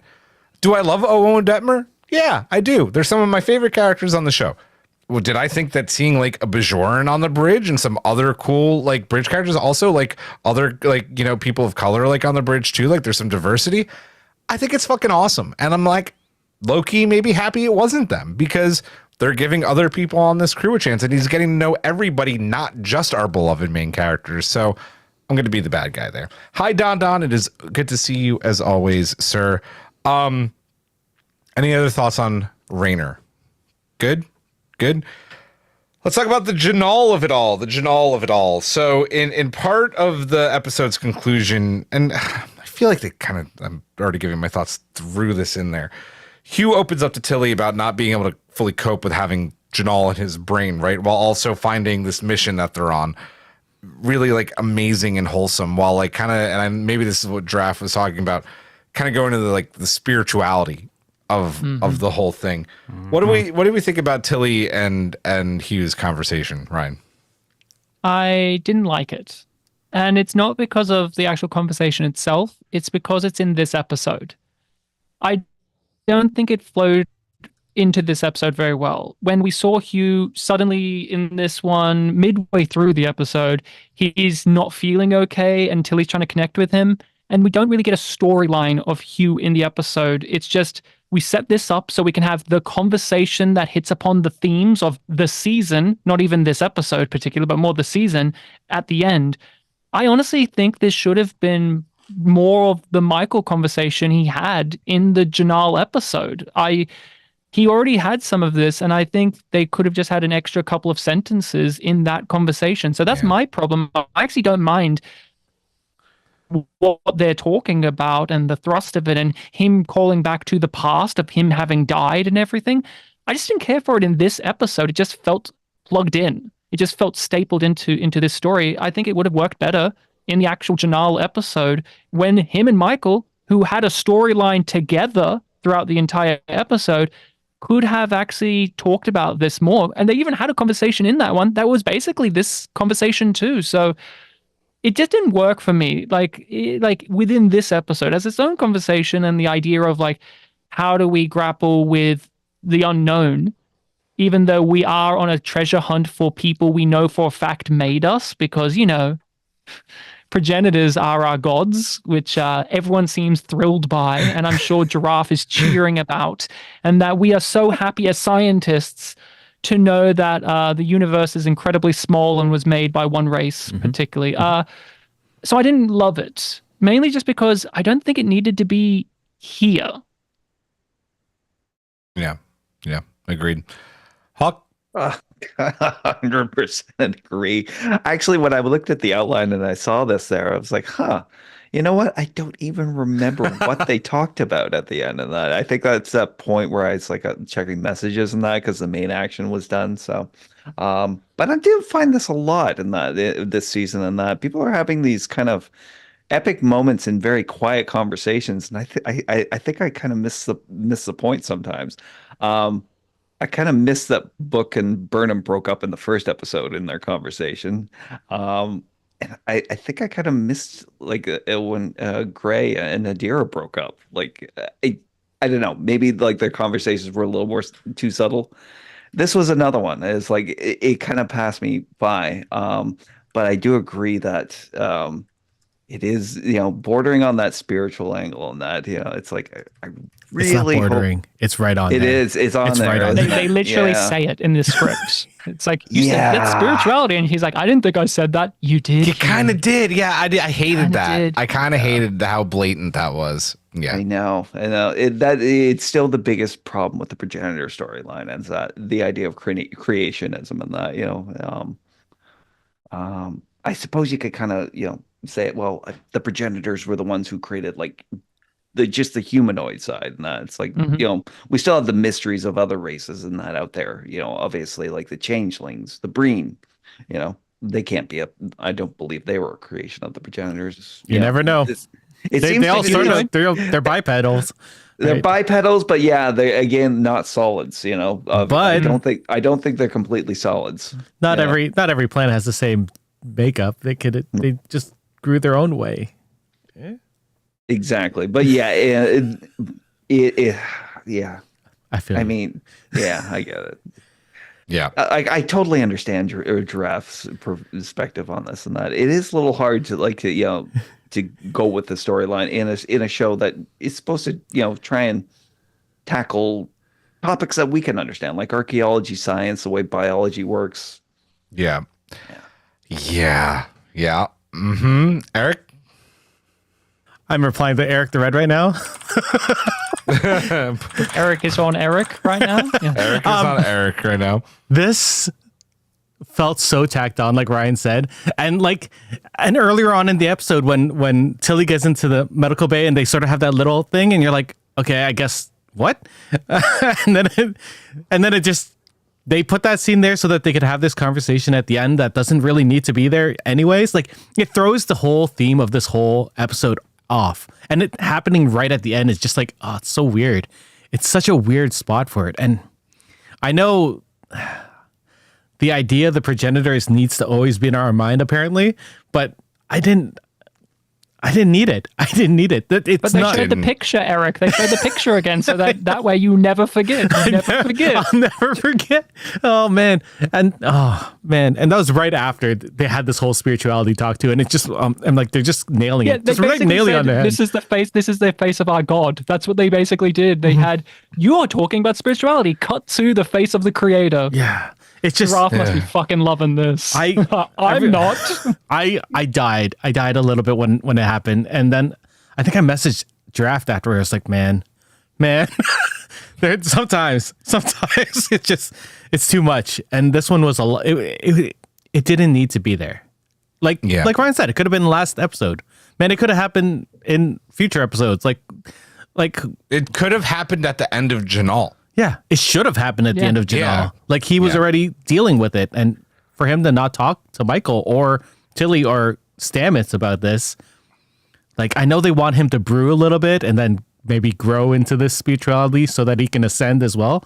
But like, Can I just say, can he please talk to Stamets about stuff once in a while? I feel like a lot of it's like, you should talk to Paul about this, and he's like, and I'm like, Well, could we you? forget that Disco likes to bury their gaze a little bit. So, No, God forbid he talks never to his forget. husband. I Yeah. never forget the neck snap. Never forget. Never. They brought it up in this episode. They Yeah. died.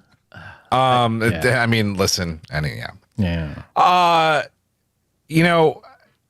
when did we come up with the pass button? Was that in Picard season 3? I don't think so, because was it season Stranger World 2? season 2? We came up with the pass. Like, I almost want to pass on this because I watched it the first time and I just liked the episode, right? Like, I loved it. And listen, like, for the majority, I think this is a very good episode. Watching it last night and then like writing the outline and watching the scene again, it's just like, it's so bad.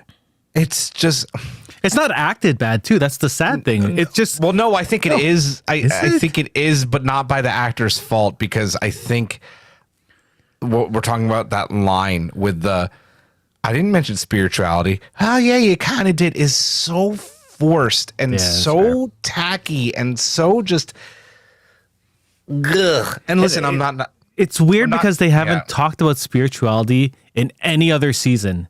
And for it No, to exactly. be so well, no, they have. Did they? Discovery's always had a religious and or spiritual bent to it.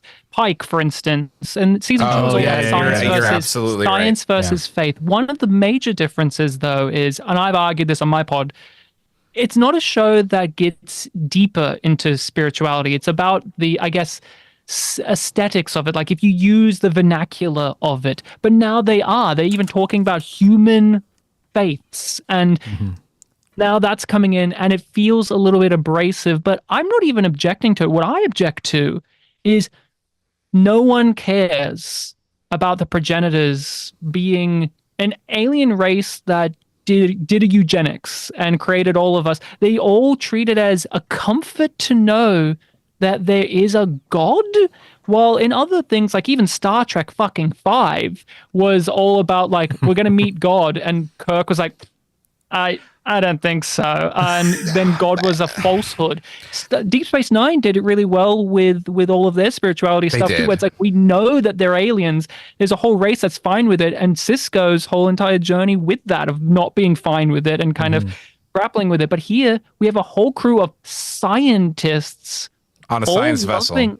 On a science vessel, all totally fine with the idea and the notion that one alien race created us all for their own purposes, which they don't even sound noble. They're like, we wanted to create you in our image and play God. And here's the thing that bugs me. We're on this treasure hunt, and it hasn't been critical enough of why should the Federation be allowed to have the handbook to play God?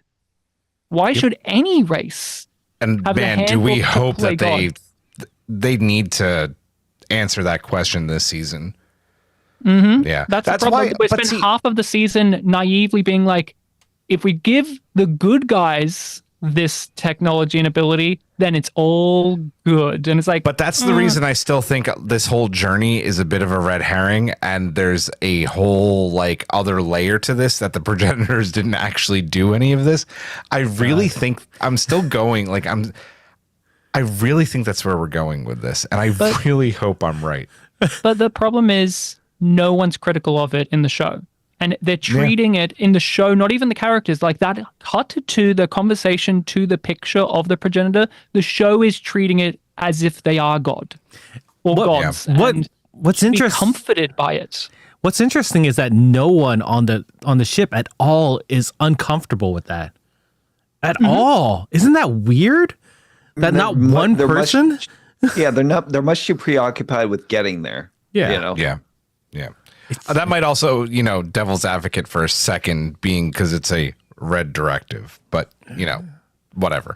Final thoughts on this episode, Ryan.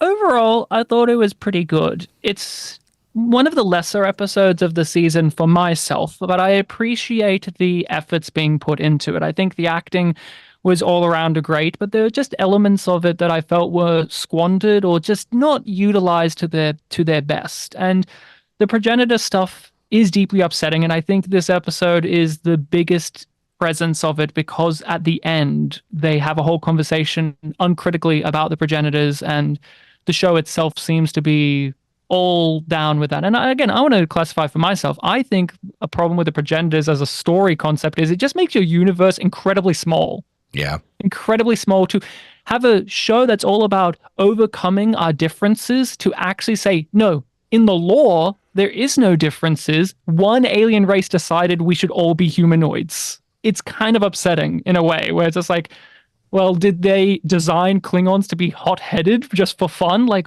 it's annoying in that way. But overall, I think this one did a great job for making the antagonists have personality. I still just don't care about the scavenger hunt. Michael leaves the thing on her desk at the end. Unguarded, no care. And that's how I feel about this season in a way where, unlike with the Red Angel, where this has a very similar plot structure to the Red Angel, where we're just kind of going here and there to random things, breadcrumbs of this mystery box, and we encounter Star Trek situations, like a time travel episode, or in this case, we encounter a pocket dimension, and we have character scenes. But I just don't find the overall momentum of finding the progenitor tech and stopping the Breen from getting it really engaging, and the show's having much more of a like a leisurely, lethargic pace to it, where it also feels like the show doesn't care as much about it as it has with previous mysteries, which in a way I'm thankful for, because I remember in season 3 every sentence was the burn. We've got to figure out the burn, and it didn't matter what the burn was because it was stupid. A kid cried real loud one time. They even the absolute fucking worst. They even mentioned that in this episode about like, oh, it's affected because of the burn did this or whatever. But yeah, overall, this is one of the weaker episodes of the season for me. But when it was good, it wasn't just good; it was pretty great. But there was also nothing I found truly terrible. There's like no bad line or whatever. Just that main Janelle conversation. I just thought it was leftovers from a episode that actually dealt with that, put into an episode that wasn't about that at all. So yeah, it's overall I give it a thumbs up, but one of the weaker of the season for me. Fair. Yeah. Hawk. Yeah, kind of same. Although like I probably did like it a bit more than, that. But yeah, it seemed very kind of constricted, obviously, into the space. And it seems weird that we are so kind of constricted story-wise, with it being like, halfway done now. I'm really hoping that like, next episode kind of, takes us somewhere else, which it will, but will it, Hawk, though? I don't know. I hope so. I don't know. I haven't seen it yet myself. I like did like the backstory. I did like the parallels with, between Maul and Lock and Burnham and Michael, and that, I kept thinking to myself and that, if Burnham had never reconnected with Discovery and that, this could be her and Book's life right now. Yeah. Great point. Interesting. Love that. That's a good mirror. Yeah. Oh, Get off my bridge. I'm conflicted about this episode because we're halfway through the season and there's so much more that still has to happen. So much more. And I know sometimes Disco flounders at this point in a season. And it's just like the next couple episodes will be all right. And then the last 3 episodes are rushed, or the last 2 episodes are rushed. That's how it's felt like for me, at least the past couple of seasons. That being said, there are interesting things that came out this episode. It was nice seeing the ISS Enterprise, despite it being pristinely clean. I like the whole thing with Book. I like some of the Breen stuff. I didn't want to see it. Whatever. I talked about it earlier. But thinking about the whole progenitor thing at this point of the season, and like what Ryan was saying, like, is there or maybe it was someone in the chat who was saying maybe the progenitors have a nefarious reason. Maybe the progenitors are like Vault Tech, and each planet is a different experiment, and they're trying to see what's fucked up about each thing. That's why the Klingons are always angry, is because they made them angry on that one planet. Like, that would be interesting, but I don't think they're gonna go that way. I don't know. Being halfway through the season, I felt it like this should have been like, if they had a mid-season break, this would have been like a big thing. But because we're just going straight through to the end, it's sort of just a midway point that's nothing-ish. It's all right. This episode's all right. Yeah. Sorry, I'm replying to a comment. It's a good episode. Like I said, like, I love the Breen, Maul, Lock, Michael Book stuff. Like, that's the meat of this episode. That's where this is really good. The Rayner stuff is really good. Like, this is like Ryan said, like, this is a thumbs up episode. Yeah. I just 10 episodes. 10 episodes. That's kind of these last 5 kind of all need to be bangers, and Disco I don't think any of their seasons have done that particularly well. I mean, maybe season 2. I mean, we all know how I feel about season 3. Yeah. Basically, Giraffe, we've been agreeing with you all night. Yeah. It's a good episode. I just wish that last scene was not like literally tacked on at the end with Culber and Tilly. Like, I feel like Tilly, we just need more like Tilly, not like Tilly trying to I don't know. It was icky, that scene. Anywho, it was a good episode. I enjoyed it. It could have done better. Let's go over to the subspace to poll and mailbag. Lieutenant Christopher, open a channel. Channel's open. Alrighty, and Ryan, you are our guest. You get to do the poll. Can you take it, please? Oh, okay. So the subspace to poll. So we had at 62% said this was mirrotastic. That's pretty good. It is good. Yeah, that's very good. Yes, I love these plays on words. 29% said it was locked and loaded. That was my favorite. Yeah, I would have voted for that one just because of the word play there alone, let alone my feelings. 2% said need to Rayner it in. I voted for that one because I like that pun. I love that one too. Almost didn't need the it though. Need to Rayner in would have worked. Sorry. Oh. And 7% said action sus snooze. Oh, that's another thing. Man, Sus snooze? I know they didn't intend it to be the last season, but I'm really missing out on like Doug Jones being in this show. He was having a bit of a nap He's been having a bit of a nap this season. Like he's been having a bit of a chill time. I kind of miss Doug in this episode. I was like, where's my boy? But it is what it is. It is. Spotted Giraffe says she has the Book of the Dead in front of her and she will read out of it. I mean, I'll take it. I'm going to go. I mean, we all know how well that goes. Yeah. I'm going to watch The Mummy after we're done recording. Damn straight. So, Damn straight. Yeah. The Tom Cruise version, yeah? No. I've never seen it. How dare you, sir? The start of the, what was it? The Dark Creature The Dark Universe. Whatever the Yeah.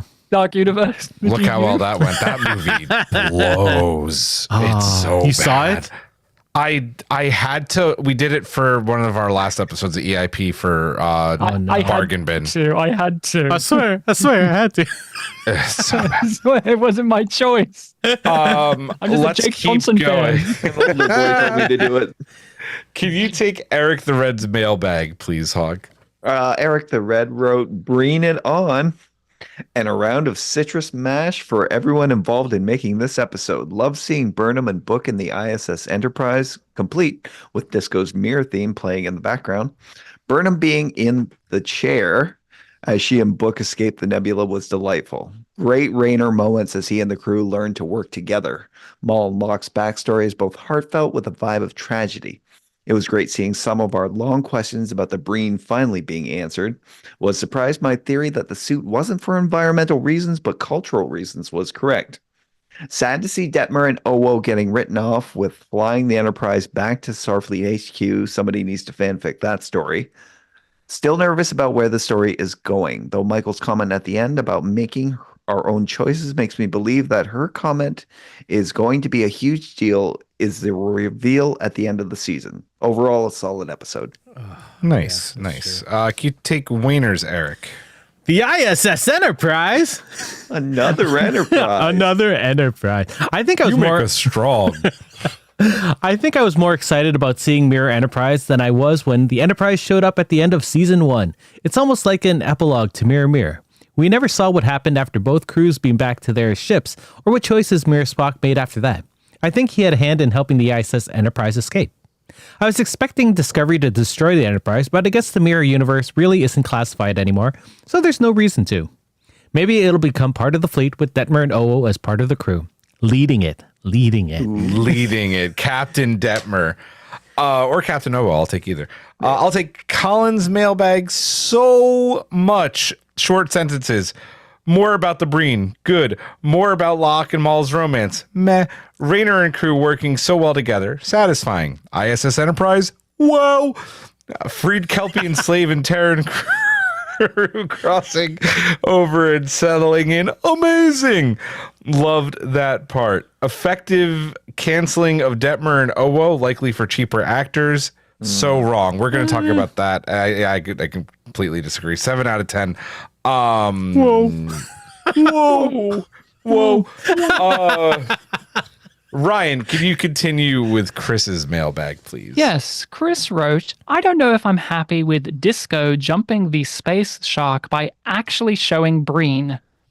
I do love the lore that there was no bloody A, B, C, or D Mirror Enterprise because Mirror Action Sushi stole it during the post-TOS era.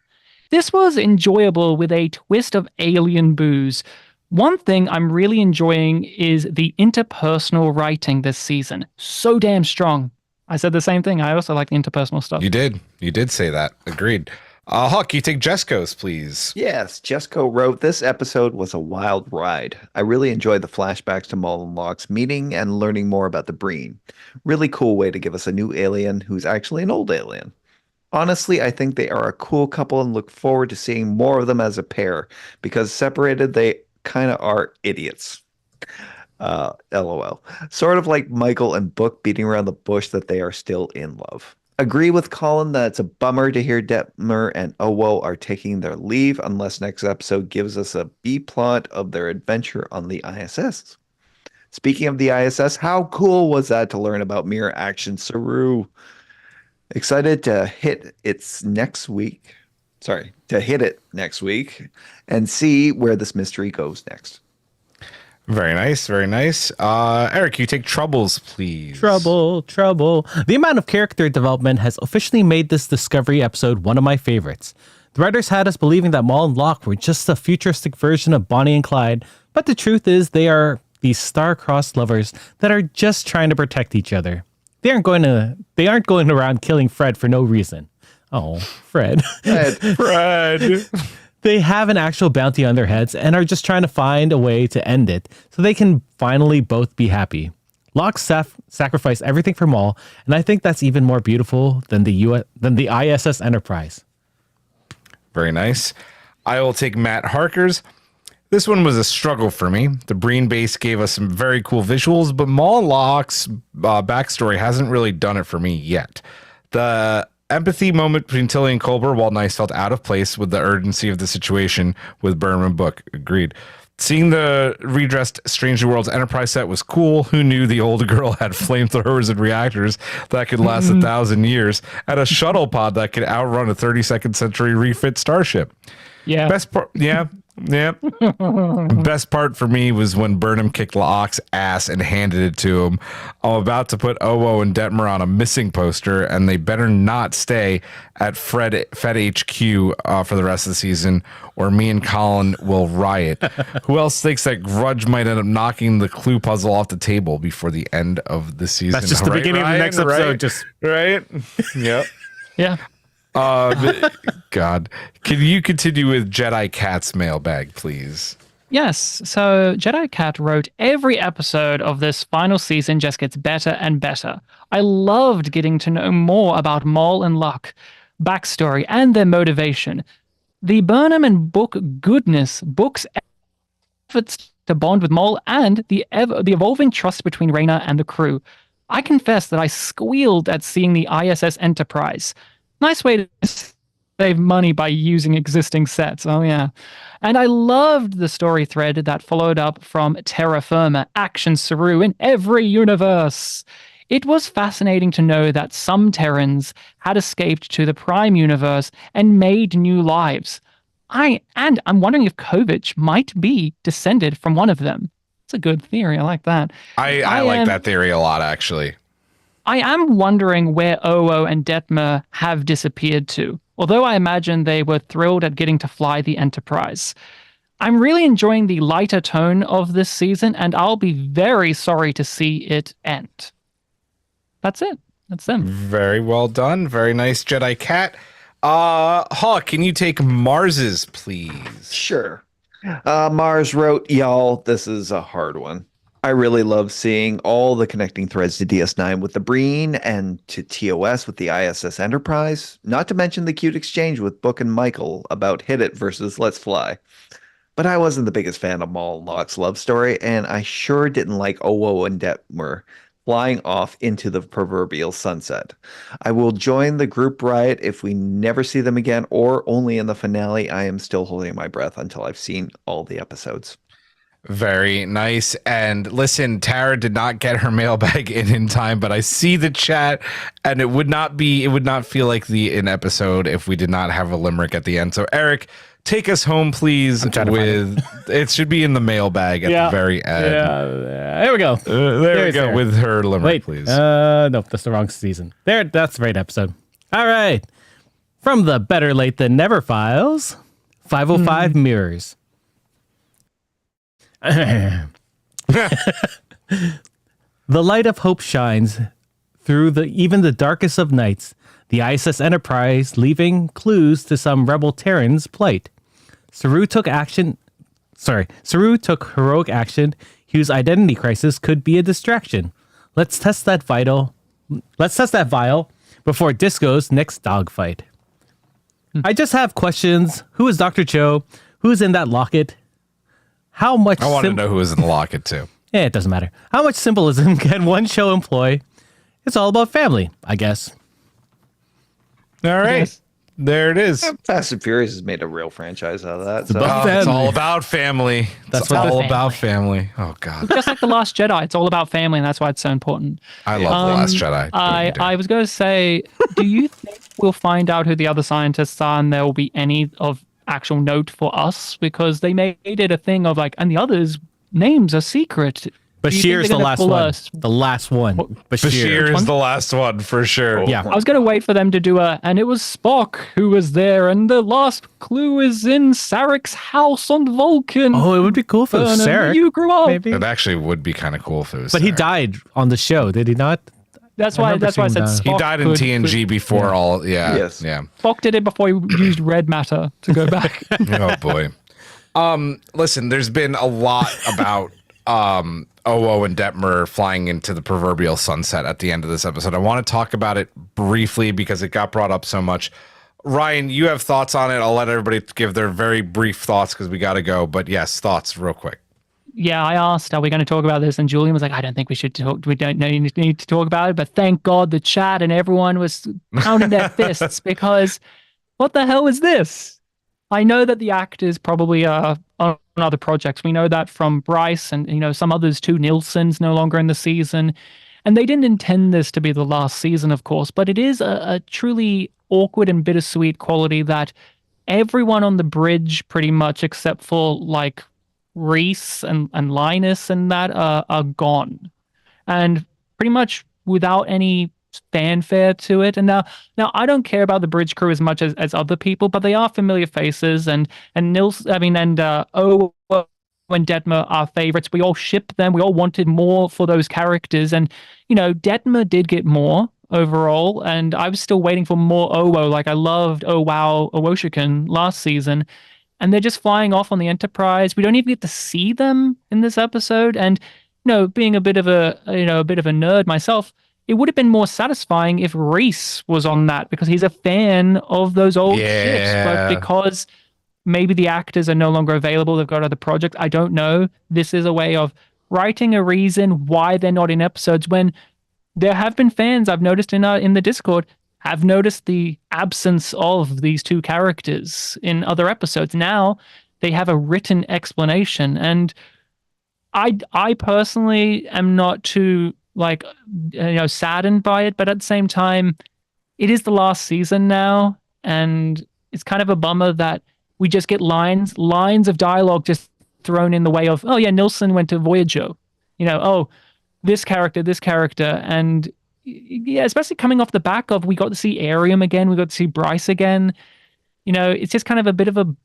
bummer that they're just throwing away character, or for whatever reason, the characters have just being put to the side or thrown away. Yeah, fair. Hawk, any thoughts on this? Same. It does make me sadder in that because it's Detwo and that we've been shipping them for years now, and that was season 5 was I was hoping that it would kind of solidify the ship, that we all maybe know. It does. They're on the Enterprise alone together. Maybe. I mean, come on. But yeah, to basically, kind of wish them, hey, fond farewell through dialogue alone without giving them any kind of an extended scene together or that. Yeah, very unfair. It's you can't Poochie Detwo. Fair. Eric? Ouch, Poochie Detwo. What makes me sadder about this is that they've never shown other people at the helm through all these seasons.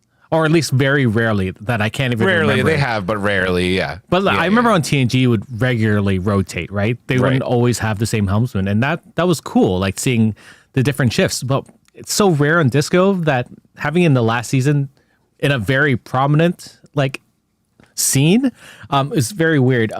Man, having them and having that line makes me worried that they're not going to show up for a number of episodes. Like they're just going to be gone because you know that ISS Enterprise can't move as fast, and getting to Federation HQ is going to take a while. Right. So I don't know. I think that thing's got a warp drive. I think it's fine. If it's in that good in condition, they could have given him some of the dilithium. I mean, like the Enterprise made it back after the Gord fight. And I don't know. Shuttle was very fast. Maybe the Enterprise. that shuttle was still able to go to warp. So if that could, the Enterprise could. That's fair. That's fair. That being said, it is sad seeing them, especially with such a limited number of episodes left. Yeah. It's rough. I feel bad for the new cast too, as well, might I say. I just feel bad because I just don't care. Like, they have these new characters on the bridge, and I'm sorry, it's the last season, and there's a level of I've invested already in other things, and I'm not going to remember any of their names. I'm not going to remember their work. I just remember one's Bajoran, and one of them served them drinks in the first episode. Heck, could anyone tell me what happened to Tilly's love story this season? Did they forget? That's for the Academy season. Yeah, right? that was that's totally a setup for the Academy. Yeah, that's what I thought too. But it's weird because we spent 5 to 10 minutes of a Discovery episode on it, and it's like, is he coming back at all? Was it like who? Like, it's just one of those things where it's like, oh, I'm sorry to the new cast who are replacing Owo and Detmer, because I'm sure they're good actors, but there's a level of like, I just don't care. It's the last season. Yeah. I don't think I'm going to get to know you. I barely got to know Reese. This season's given Reese something to do at least. Even Christopher. Like, we've hardly gotten to know him as well. I'm surprised they gave the helmsman names, to be honest. I like it. I liked it though. I like it a lot. And listen, I'll be the bad guy again for the end of this. I love Owo and Detmer. I think they're great, and I think I feel like everybody's looking at this as like a farewell for them. I feel like a lot of people took this line out of context. All they're doing is warp into command, guys. Like, there's 5 episodes left. I don't think they're gone from the series. I will also say, like, listen, after COVID, times were tough. Like, actors need to take on projects. Writers need to take on. I'm not going to name any names, but I am talking to people that we've made friends with. And like, it was a struggle. It was a struggle because of COVID. And then and now even worse, it was a struggle because people weren't working during the strike either. People need to pay their bills. Like, so whether they have other projects or not, like, I don't know. Like, it's fine. Like, it's fine. I don't think it's a big deal. I also just don't think it's a farewell. Like, I think we're going to see them. And I'm always happy to see these actors like Sarah Middich, like, get more work. Like, she did a feature film, you know? So I see it as like good for them. Like, if they're getting work, good for them. If they're not on as much, it stinks a little bit, but it's not ruining my enjoyment of the series. So, that's it. That's it for this one. We did good. This was fun. Before we go, Ryan, good sir, plug away. What's Yum Yum Pod up to? What do you have coming up, and where can people find you? Yum Yum Podcast. You can find us on all of the sites, social and platform-wise, of podcasting. We're on YouTube as well. We are Yum Yum Pod or Yum Yum Podcast. Just type that in, and you will have a whole back catalog of us talking about science fiction television. We've gone through Discovery up to season 4. We're waiting for season 5 because we do a rewatch perspective for Discovery. We did all of Babylon 5 and Space Above and Beyond, as mentioned. Have some interviews with cast members from Space Above and Beyond, some of which were in Star Trek. I would highly recommend our conversation, not only with co-creator Glenn Morgan of Space Above and Beyond, but with the actor Tucker Smallwood, who is one of those great character actors. He had some really emotional stories about his time working on Star Trek, especially with Voyager, but also how he has some lifelong health problems thanks to working as a Xindi in Enterprise. So some really interesting stories and a lot of conversations had about that. And currently we are going through The Expanse for the first time. We're nearing the end of season 2, and it's just been fantastic road. We've had a lot of feelings about Jim Holden and what a loser he is. But slowly warming up to our boy from Sky High, War and Peace, Stephen Strait. But no, we're having a great time talking about science fiction TV, and you can find us on social medias, and we're always engaging with people, always having a good time, and hopefully we can have some more members of a Strange New Pod come on at some point. And I know each one of you have watched shows that we like or talk about or have seen before. Like I always remember Eric getting a thrill out of me calling Strange New Worlds a Killjoys episode. Yes. Perhaps one day we'll do Killjoys. But yeah, one of the great things about covering some more modern sci-fi is you get to see a lot of Canadian actors getting work, such as Nilsson. Nilsson was in The Expanse. She was in the first season of The Expanse. She was. Yeah. And she didn't have an hideous wig on, so No. I almost didn't recognize her. But yeah, you can find us Yum Yum Pod or Yum Yum Podcast. My wife Rachel and I, we're having a fantastic time, and we would love for people to come join us. And I'm looking forward to seeing how the rest of season of Discovery plays out. Have you been keeping an eye? I'm just curious. We know those reshoots and stuff. Have you felt any of it? Like, have you felt like, oh, this was what they probably? I feel like we talked about maybe like we felt like there was one last week thrown in there. I forget which scene it was though. And I heard a lot of the reshoots were for the ending. For the ending, yeah. So I mean, fair enough. Yeah. But yeah, we're having a great time. So I hope you all join us. Yeah, it was a pleasure to have you on, and you could also find Yum Yum Pod in our Discord, like always having conversations too. So yeah, Tara, she was the hooker in season 1 of The Expanse, that the young cop who dies. Yeah, no, he doesn't die. Havelock lived. Havelock was such a fantastic character. That's I'm glad they included him. That's true. Sorry, nuanced, layered. They kept him alive so that he would never appear in the show again. Lovely character. Yeah, she was the sex worker who taught him how to talk. Sorry, sex language. worker. I shouldn't have said hooker. Correct. Yes. All right, folks. This was fun. Ryan, a pleasure. That's going to do it. We will see you next week live for episode 606. Sorry, I gave us an extra season because we want one. 506 of Star Trek Discovery. For Ryan, for Hawk, for Eric, I am Julian. Live long and prosper. Maj Ram. Sarcastic Vulcan salute. Good night. Yum, yum.